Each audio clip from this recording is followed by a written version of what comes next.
Ben, Miles, can you bring me that charger over? My charger, can you bring me that charger over? It's over there. And we should be good to go. We're good to go? All right, Give it a minute.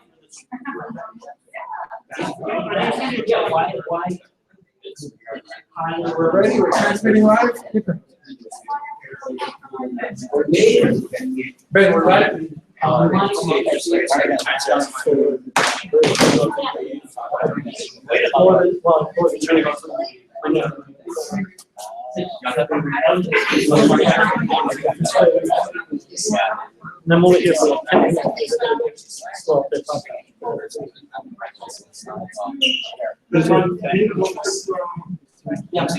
Billy, you coming in?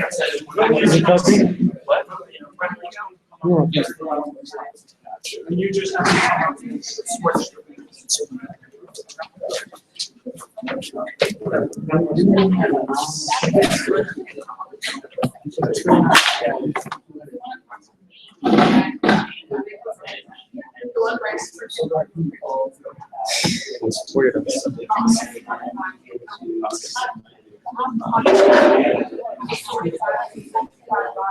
All right, you're on. Do you see it? Is it on? You're standing in front of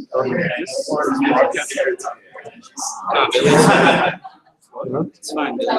I mean, yeah, there's 0 viewers, so. Yeah, I mean, it's just. Do you see it? It's not gonna be up there. Yeah. Yeah, can you send me the link? Ben?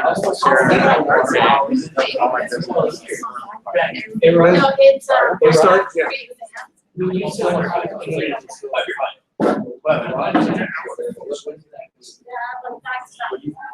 Oh yeah, show them. They're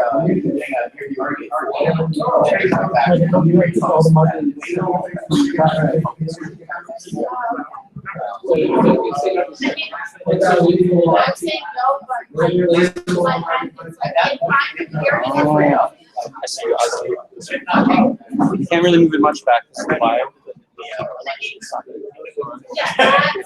All right, guys. It's not gonna show up. Yeah, it's just can't really move it much back. This is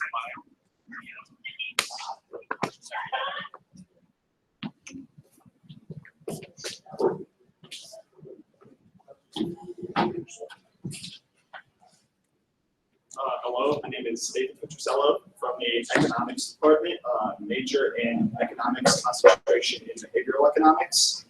Before we get going with this, I wanted to acknowledge the Dean of Economics, Brian Kench. We're transmitting live to UNH Economics live channel on YouTube. And now I'd like to introduce Intro to College Business Internships, Pete Peterson.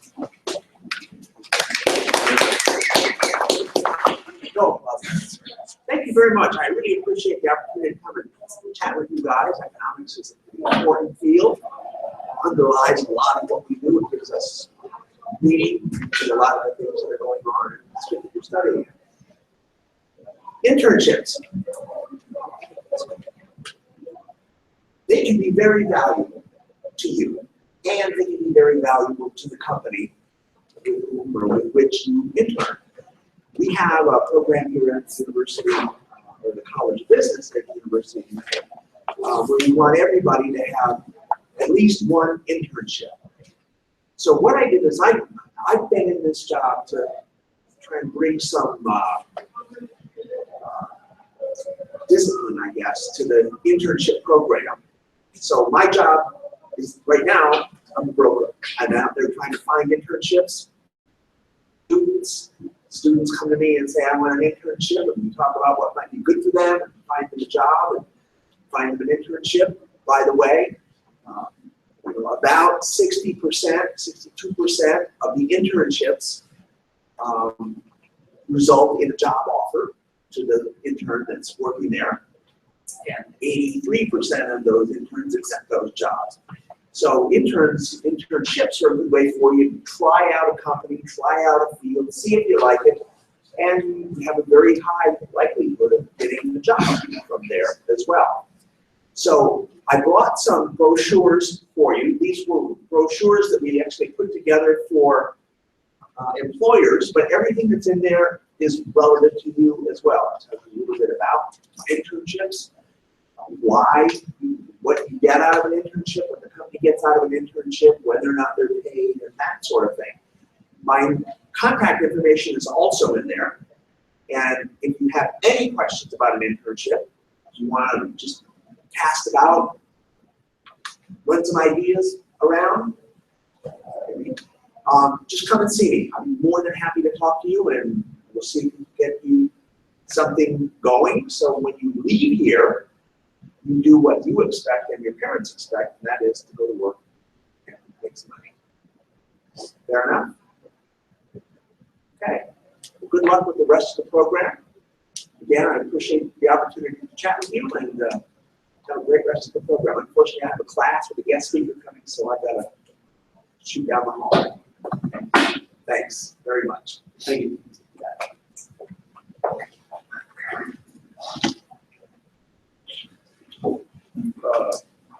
First speaker is Benjamin Atwater. He's a marketing public relations major from University of New Haven. He's been working with the economics department since he was a freshman, developing programming and running the collective. Economics Collective is a culmination of works that students go through every year. They post and make comments on certain situations. It could be in life, economic related, really anything. It's like a blog that's full of information. And I'd like to introduce him here to this slide.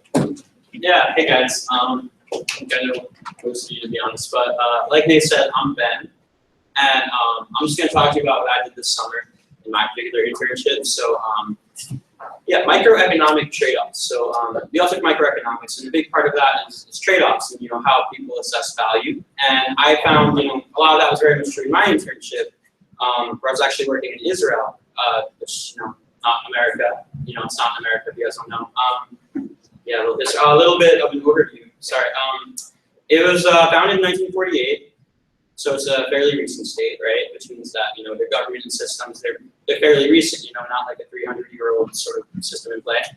They've been through a lot of hostile wars, so that sort of shaped their system, their institutions, both government, education, and everything.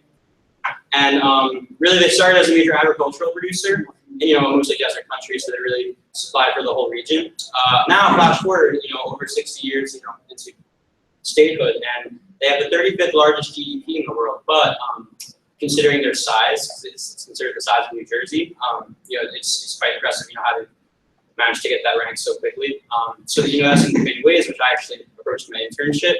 But yeah, they have 8.5 billion citizens, and before we go forward, it's key to understand. Instead of states, they have districts within Israel. So yeah, 5 of them are considered geographic peripheries. So their education system, like I said, what's up? All right, yeah, cool. So their education system, so like I said, it's split into districts, and they sort of run as independent states of it. So you have a touch of federalism in their systems, but as you can see, you have a central belt there. The Tel Aviv and Jerusalem region, as well as the Haifa region. So that's where most of the country's population lives. So they get more funding for education systems. Really other social economic systems they have more in play there too. For minorities, for trade. So the other regions, like the southern, that's considered the geographic periphery, as well as the northern district. And you can see that in the southern, you probably can't read it from there, but the capital of the southern district is Beersheba. Not Beersheba, I think it's spelled, but yeah, so Beersheba, it is a city in the south. It's not on the beach, and there isn't anything particularly historic about it, but that's actually where I lived and where I worked. So where I worked is Beit Yatziv. It's a very, very large nonprofit organization. They do all sorts of programming to address, the underserved communities that aren't getting the same quality of education as the Central Belt. So they work with, various international organizations, corporate sponsors, other partnerships, programs all over the world to try to provide educational outlets for students and adults to pursue, pursue more education than they're getting, it must provide them of current. So extracurricular programs. These are just a couple of them. But you have Madalón, Madadudas. These are, so for instance, Madadudas is actually a program where there's a fleet of science vans, mobile learning units, and they have instructors, university students that come, and they run workshops with kindergarten students, with the supplies that are funded through the vans. They have the Young Science Leaders program, which is a program that matches older high school students with middle school students tutored in science. So it's promoting STEM as well, leadership development. You have the Ilan Ramon Center for Physics, named after the astronaut who died in Colombia. The first Israeli astronaut, actually. But that's focused on promoting physics. They have outreaches to many different schools. And across the science part, which is what the picture is, it's actually on campus of BSU, but it's it's just essentially a science museum, which is one of a kind in the country, surprisingly. Kind of similar to Liberty Science Museum. You guys have ever been there? Cool. So working in resource development, which is where I was, I worked on creating English language promotional materials for the various donors they have. Because nonprofits, they really run on donors. They're really the lifeline there that keeps it running. So to create the promotional materials to make the organizational profile, I had to research each and every program that they actually did, which was around 26. So I had to, not only do what I could do for the web, and oftentimes what was on the web, it wasn't really in English, so I had to do Google Translate. So the material wasn't really out there to get per se, because I definitely learned a lot more Hebrew there, but I'm still not fluent to do research on my website. But so I would have to meet with the head of each program, get information about what the program does, how it helps people, to sort of create a profile for each one to compile into a greater one. As well as that, I also met with corporate donors and sponsors at large companies. So the thing about Israel, startup nation, but they also have humongous corporations. So like we met with Sandisk, Teva Pharmaceuticals. These are some of the biggest companies in the world, and because they're sponsors of the ASC programs, I would have to go meet with them. Mostly it was my boss Saul doing the talking, but I would assist in preparation for it. A lot of times they didn't speak what they were talking about, so I just had to nod my head and go along. But still just assisting in various tasks in that. And this is actually a picture when we had somebody from NASA, Donald James. He's the third person from the left in the blue shirt. He is the head of education at NASA, so essentially he's their third in command, coming to just try to start bringing some Israeli STEM students to NASA premises to learn. But so we hosted him and showed him around premises, and we got the contract. So I like to think I was a part of that. So lessons learned. When working in an international country, you really not even just international country. Like if I were to go take a job in California, it's going to be a different type of communication style for all different sorts of clients, especially international ones. So, furthermore, not only meeting with people, having to work with people who, were Israeli, sometimes it'd be from Europe or other parts of Asia. But so it's really, you have to be patient and adapt your communication style for that, which, just because everyone has their own upbringing, they're all going to be different.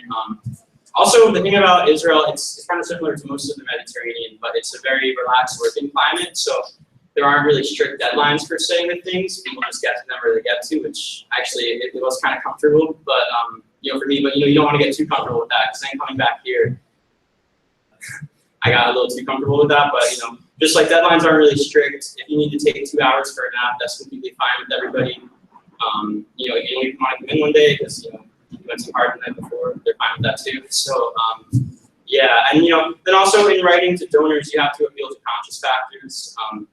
Why you have to sell it to them? Why is this a cause that's worth putting your money and corporation putting them forth towards it? So I really learned a lot of interpersonal skills as well as just adapting to different cultures. And I guess the big thing about the internship is, I should stress, it's not like I was alone on the internship. It's a program called Onward Israel that matches American teams such as ourselves with internships in Israel. They have regional partners. So sort of a third party finds you the internships, and then you all live together with those other Americans in that program. So some great friends. We do educational programming once a week where we travel the country. And so there's an element there where I got to meet people in all sorts of fields. Like my one friend Rebecca, she was working in engineering at a local university there, Sami Shemini's actually. But so I learned a lot about that too, just through talking to these people working in their fields as well. But yeah, it was definitely the best summer of my life so far. And definitely, if you can work abroad, I mean, study abroad's great too, but I think working in this immerses you even more so. And yeah, that's all I have. We can get to questions later. Yeah, so thank you. Thank you.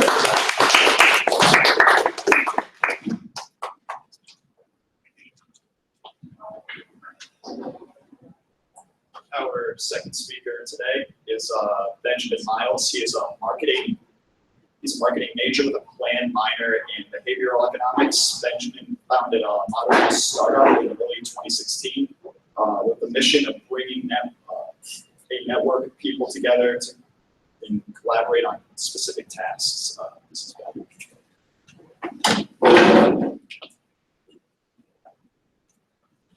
Let me just get my slides up, right?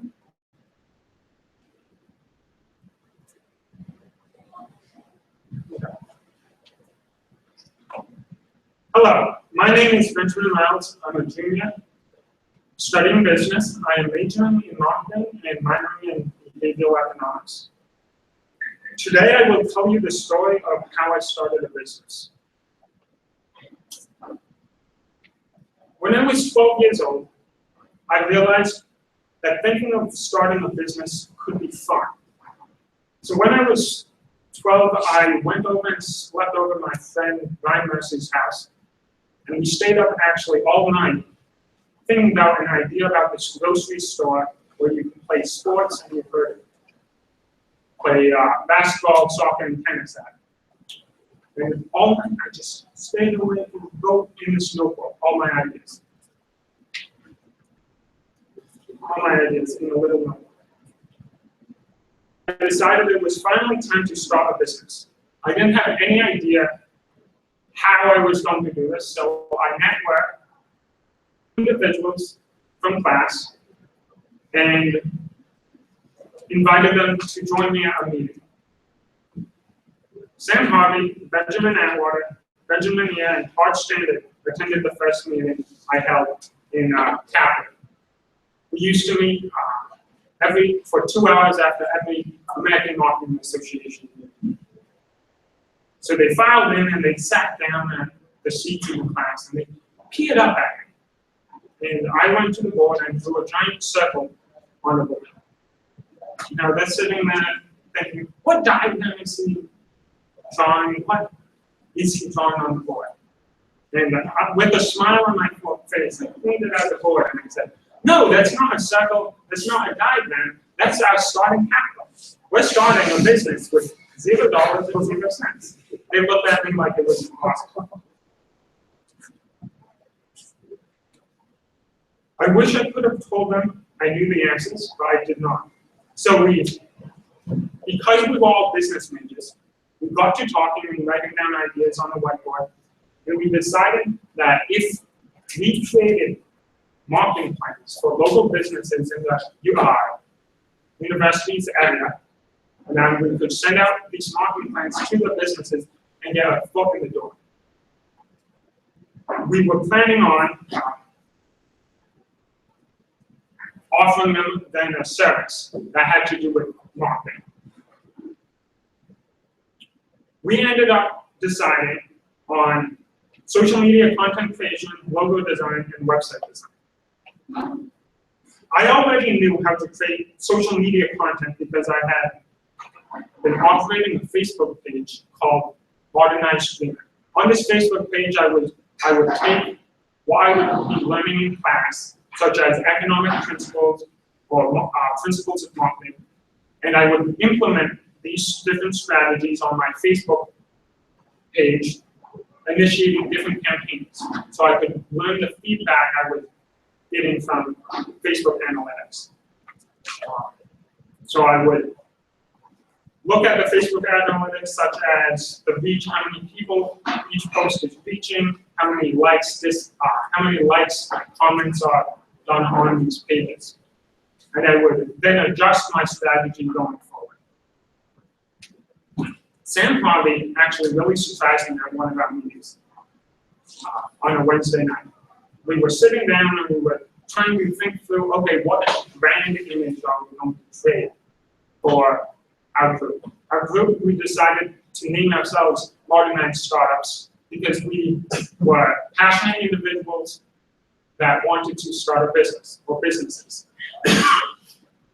We then decided that these marketing plans and marketing services we would offer, we had to create a brand around them. So we created Modernized Marketing.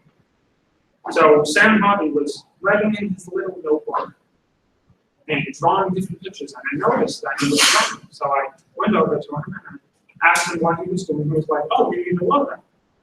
So then he was able to get input from us and then change the design, come back to us and then get our feedback. He was able to keep on changing what he was doing as we gave feedback. So I knew we would be able in the future to offer logo design to companies and people.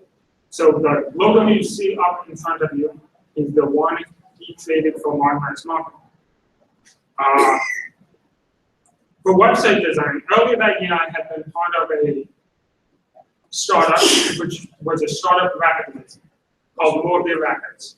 And when I was there, I was in charge of creating a website for the startup. So I was able to learn 3 different website design tools. So after learning those, I felt confident that I could also teach others. So I could teach my team how to use these 3 website design tools.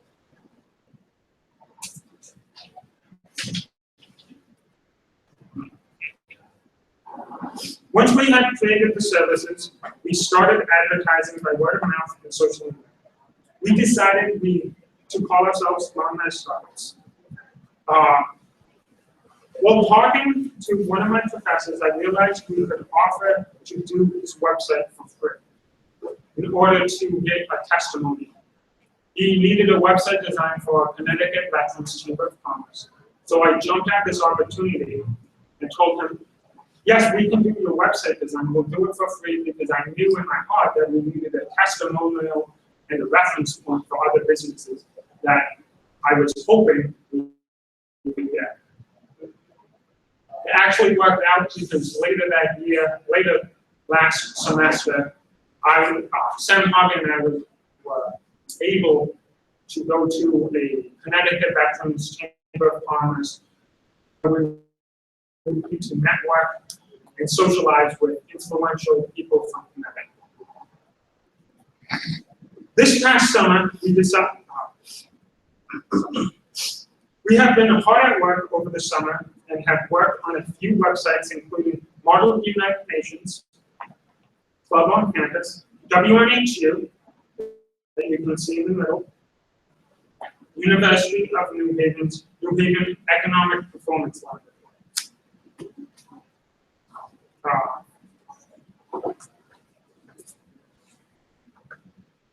We accomplished our goal. We went from starting with $0.00 to today, we've just passed the $2,000 mark in sales.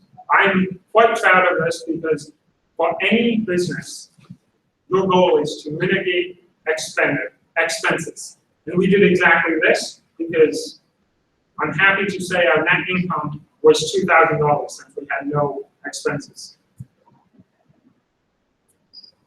So this past summer, we decided to take a step back and work on different areas of the business. I became an Amazon associate in order to learn about advertising a diverse group of products on social media. I wanted to continue to implement what I was learning in class onto real-life example, which was what I call Modernized Marketplace, which was a Facebook page online where I would post advertisements of products, and I would gauge back to see how many people had reached. And then also I was able to see on the Amazon side the Amazon analytics of how many people actually bought compared to how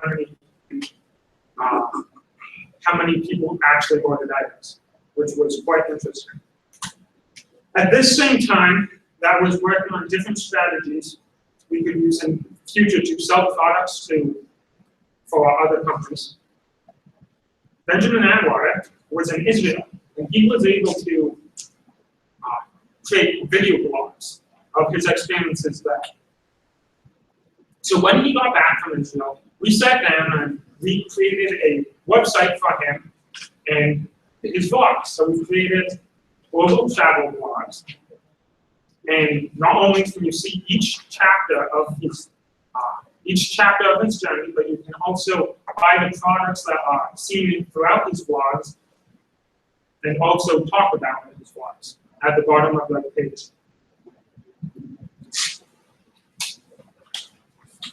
This year, we have a new goal that is to connect passionate individuals who seek the wisdom to improve themselves and their passion, and who want the freedom in order to pursue their passions.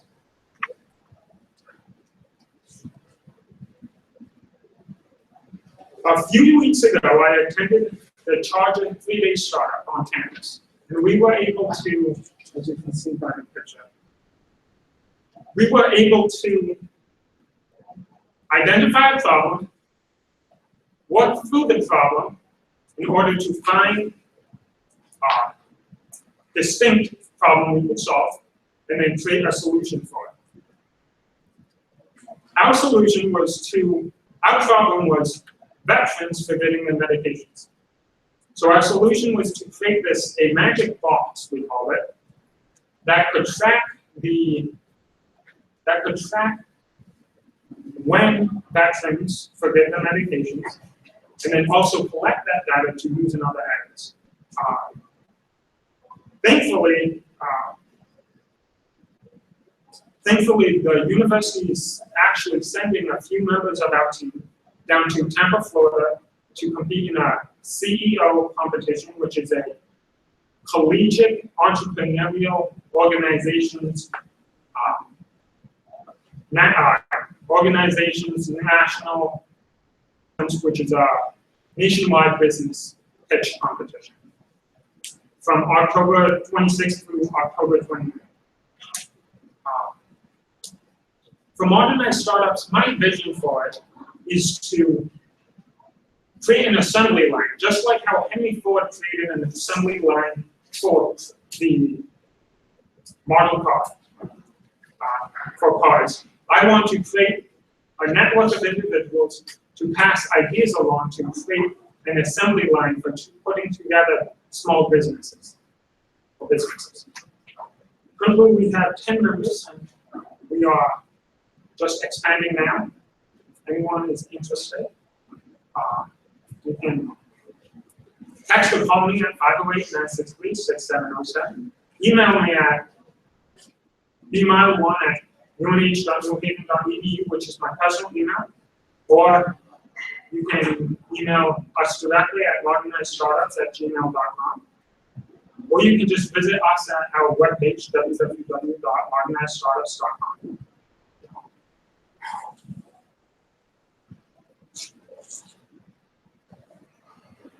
And thank you all for coming and witnessing my story of how I started my business. If you would like to sign up for my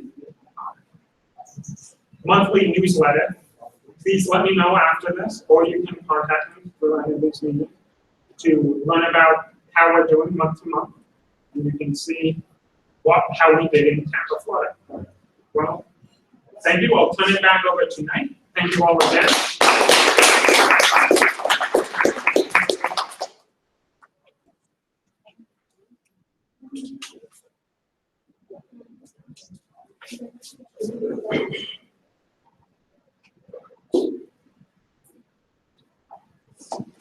All right, so for our next student speaker, Miles Mortali is a finance and economics double major who interned with the City of West Haven Finance Department this summer. This included financial forecasting as well as budgeting yearly spreadsheets, and here he is.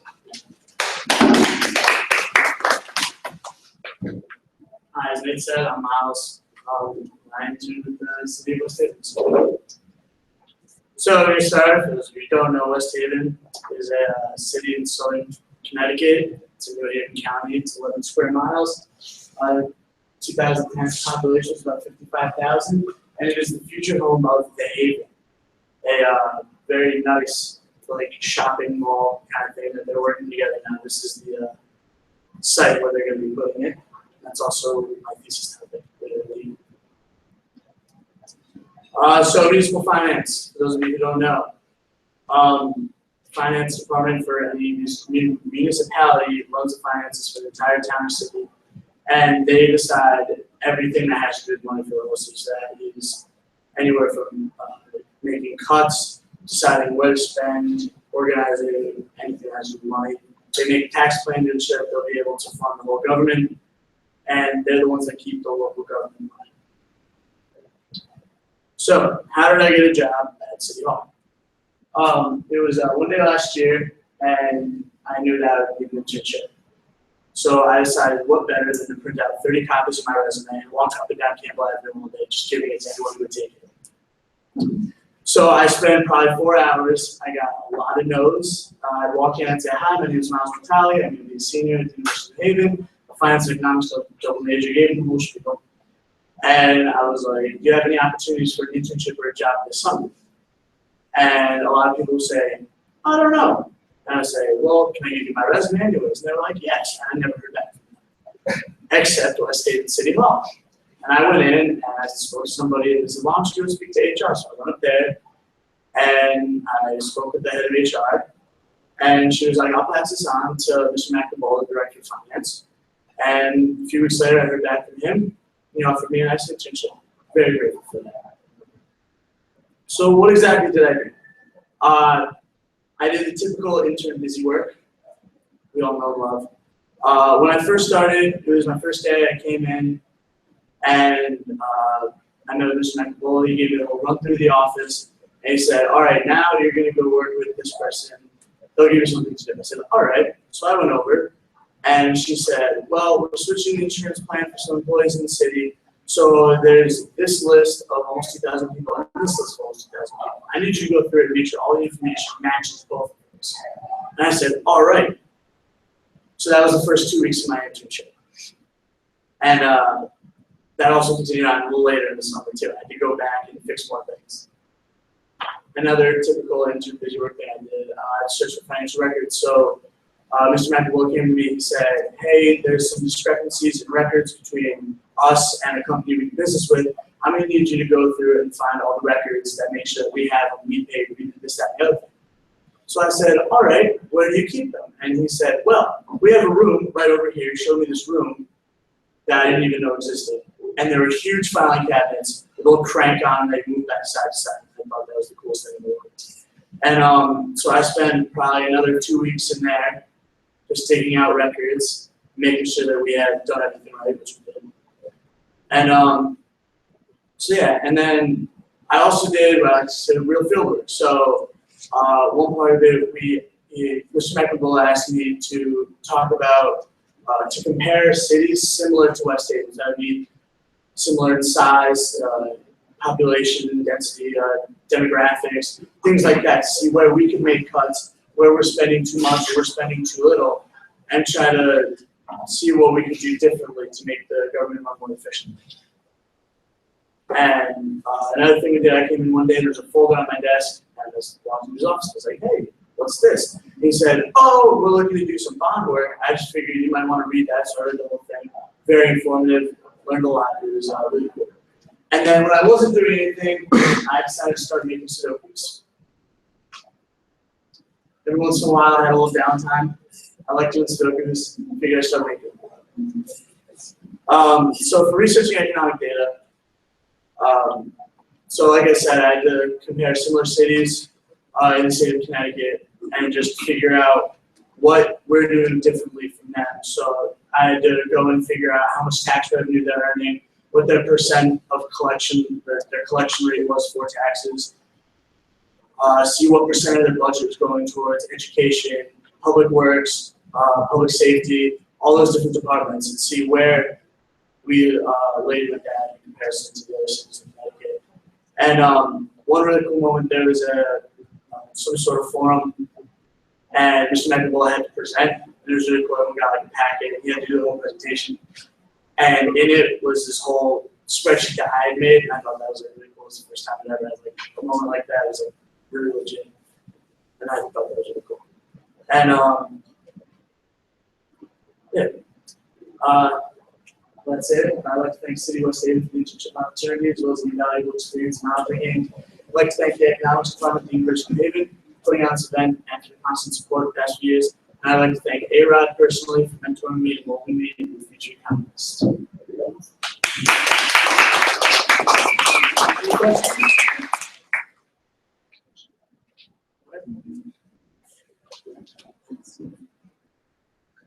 That's back to me.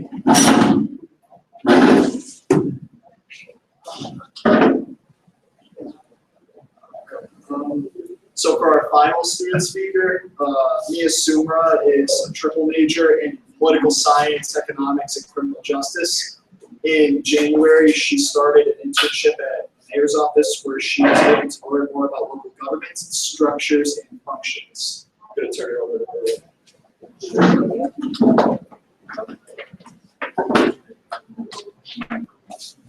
Hey guys, so in January I started an internship at the mayor's office in West Haven and started with Dr. Chris Hanks, who's right here, and he told me that there was an offer at the mayor's office if I wanted to take it, and I was very interested. And so I filled out the whole process and went through the whole process, and I ended up getting the internship. And I started in January. It was a semester-long internship. I worked 35 hours a week, and almost. After my internship, I worked from about January to May. They offered me a part-time position, and I took that. So I worked as an administrative aid assistant there. And my slides on that. So on the left is Mayor O'Brien. You can see all that well. In the middle, and executive assistant John Lewis. I worked a lot with the chief of staff and executive assistant John Lewis, and what I kind of did was what the administrative aides did there. I answered phone calls. This is to constituents and complaints, and kind of helping them solve their complaints if they had an issue from they needed something from city hall, taxes needed to be done, whatever. I would direct them to the right department, and I have notes right here on the way. So some of the stuff that I've worked on, of course, was answering phone calls. I went to a lot of the events with the mayor, so public events, and I went to a lot of meetings. So they had like these department head meetings, and I went to those meetings. Those got really heated a lot. And one of the big projects that I worked on, because at the mayor's office, it involves a lot. It involves the entire operation of the city, and I kind of wanted to focus in on the city's development. So I worked with the head commissioner on development. His name was Joe Picchio, and I worked with the development for the city of West Haven. So I don't know if you guys have heard of it. You probably have some email from President Steve Kaplan about the Atwood project. I worked a lot with the Atwood project, the Haven Mall that Miles was talking about earlier. I worked a lot with that. It's a shopping mall center on the beach, and it's more than just a mall. Actually, it's a mall with a lot of stores to eat in, so restaurants. It's going to be hotels, so it's a whole thing going on there. I worked a lot with other projects like Big Beach Street reconstruction. West Haven used to was once the lights, so it had an amusement park. So Beach Street and the entire lake plaza there was always live. Always things were always happening, and they're trying to get that back again. So I worked with a lot of projects such as those. Let's see. And one thing, working with him, I really saw one thing I talked to Joe Riccio about a lot was how to get more development into West Haven and what was the best way. And I ended up reading a lot of books by a man named Richard Florida. He's an economist and a social scientist. And he kind of talked about the things that the city needs to have in order for development to be created there. And he talked about three things, and he talked about how there's this creative class, there's the middle class, the upper class, whatever, but then there's this creative class. And for a city to attract this creative class, they must possess three things. Talent, so like highly talented, educated, skilled workers, tolerant, which is like a diverse community, like a let-live type of community, and then technology, tech infrastructures to fuel entrepreneurial culture. And he talked about how the creative class values bureaucracy, diversity, and individuality. And that's one thing I talked to Joe about, and this theme, if we have that, and all these new projects that are West Haven, like the Haven, the Fleet Street construction, it's all about creating that environment where more creative people would enter our community. And that's kind of what we did at the mayor's office. I did a bunch of other stuff, like in this picture. We actually went to the site, and the mayor was publicizing about the Haven body now. And other things I kind of did was like going to the West Haven Water Pollution Control Authority, and I kind of got accused of taking selfies with the mayor. So one time, the mayor and his chief of staff asked me to take a selfie with them. I thought that was hilarious because like I used to ask them for selfies, and then they started asking me for selfies. But that's kind of my spiel. Thank you.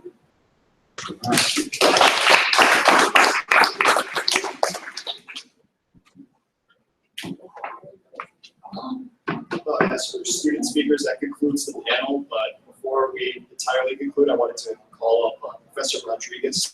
He has some words. I just want to thank you for coming, and want to acknowledge the Dean of the College, Dr. Brian Kench. Thank you, sir, for coming. Professor Brian Marks, Professor Chris Haynes, from our Development Office, Bob Condon, and with us today, Mr. Jim Giro. Thank you, sir. Thank you for coming. Thank you, everybody. All right, thanks, guys, for this great. Can I ask a question? Of course. So, of the two people who work for the city, what perception of how the relationship between the university and the city? What did you pick up about that, if anything? Well, I mean, so there's actually a commission on campus called the UNH Mayor's Advisory Commission, and they kind of work with the city and the university to create that relation. And going there and being able to speak with not only the mayor's office staff, but constituents and other people within the department. And they were telling me how before there really wasn't any relation. It was never any bad relation between the city and the university, but there wasn't really much relation going on. And they were really talking about how the UNH Mayor's Advisory Commission is a really big part of bridging that gap between the university and the city, and how the constituents now have a more positive light for the city. And I think that they're talking about how we just need more students to get out there into the West Haven community and take advantage of what the city has to offer. So I think it's really improving, especially since we're getting a lot more involved in each other's communities. I could have said it better myself. I think I forgot one. We have a member of the Department of Economics Board, Mr. John Rosen. Sorry, I forgot to apologize to him. Does anyone else have any questions? What is the mall that we talk about? The mall that you're talking about? The Yeah. logo? As far as the mall, the projection date is beginning of 2018. Right now it's in the process where all the process going with the court under eminent domain,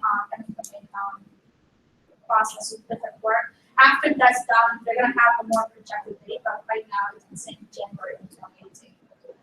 But as soon as all the court paperwork is done, because it is a lot of private funding, it's gonna go really fast. And it won't take a long time to get here. For it to be done. Or Miles, how much is it? A lot of people. It is projected to bring a lot of economic value for the city. There's going to be hundreds of not only construction jobs, but the plan is to give priority to West Haven citizens to apply for a job at the mall first. So there's a projected of not only homes and construction job, but after these still hundreds and hundreds of the retail jobs. So I believe there's gonna be about 100 stores within the mall and 6 restaurants. So year round, there's just gonna be an increase in employment. Any other questions? Ben, where do you see yourself taking, where do you see your company in like 5 years? In 5 years, I hope that we will have a few things out, ranging from a product,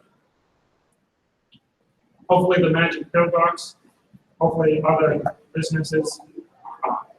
In 5 years, I project that we'll have an increase of website designs. We will do logo designs, and I hope to see us actually taking on the entire marketing section of a business, small businesses. And in 10 years, I hope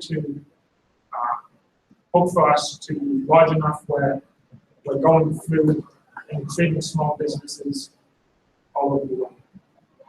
What happens in 8 years? Years. There's an answer for that. Ben? You gotta get here out of lab. In 8 years, I hope to retire. Give me a lab. I'll give you a letter. Yes. Yes. No, in 10 years, once I'm I'm planning on giving back to the investor. I'll get you in 7 And years. then in 9 years, I'll give you a personal lab. I need a lab. Well, just as a client of Ben's, you know, Yes. I can't speak to, no, just, I just want to say how impressed I was with your work ethic and your follow through and everything, and I have no doubt that you're going to be very successful, so. Thank you for helping us and with model you, and I really appreciate it. Then talk a little bit about, I think, the nation thing you were talking about in the summer. Is the entrepreneurial nation. Oh, yes. Right, so there's a novel out called Startup Nation. Brian Marks can speak to it, but it pretty much details how the systems within Israel have led to many innovative entrepreneurs to come up with products. I mean, did you know the USB, where that was actually Israeli technology? A lot of other spaceship parts, a lot of it's just all developed there because the system is in place so that it's easy for you to go and make your own business. I mean, everybody. Here's the thing about Israel is that it's a socialist state. Everyone gets scared when they hear that sometimes, but We're getting bodies. well, yeah, maybe. But that just means in the sense of that healthcare is totally covered by the state, meaning everybody pays into it. I shouldn't say they're a socialist state, but they have elements of it in there. There's still a representative democracy, parliamentary legislature and all, but the key for why startups have had so much success there, in my opinion, from seeing it, is just because everybody just has a general spirit of we just want to make life here, we want to make it happen, this is where we want to be, and people don't really seem to bother one another within the country. I mean, there's a lot of their neighbors definitely do bother them a lot, but just with rockets and whatnot. Actually, I did see one rocket drill while I was there. Well, it wasn't a drill. I mean, some from God. But they have a really good defense network. Again, which speaks to the technological innovations that have taken place there. The Iron Dome. I mean, there's nothing else like it in the world. I mean, it has I believe something like a 90% accuracy rate. But it's just technology like that, which is developed because it's just a situation where they live. Also, so like I said, it's a desert country, right? So this means they need a lot of fresh water. As a result, they've had nationwide operations for water conservation technologies. This is slow drips. They also have desalinization plants. They're actually pretty much the leaders in the world for that right now, as far as how to irrigate a desert. I mean, I remember hearing a statistic about how Israel was the one country that had more trees coming out of the 20th century than going into it, just because they have goals, so they implement them. Through policy making, and there's a lot of cooperation between business and government there. Definitely more than there seems to be here. I mean, it's a smaller country too, which makes it easier. But yeah, great for innovation. All right, that's a great answer. Oh, thanks. That concludes the panel. Thank you all for coming.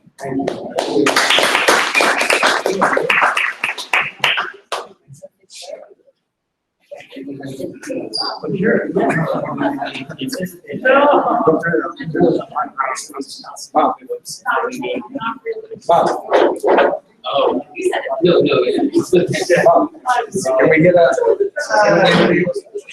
can we get an interview here?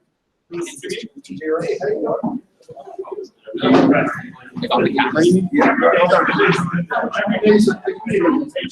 Wait, we're right here. Mr. John Peter. One second. Okay, all right. Anyway, just wanted to thank you for coming and what do you think? The thing with the process is here. It's very exciting. As related to the miles.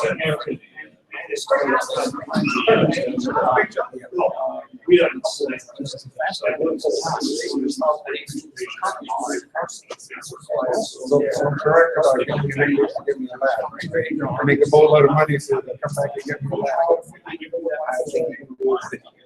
Anyway, go ahead. All right, thank you. Thank you for coming. Thank you for. I've traveled 11 charts 12 times. Really? It's a big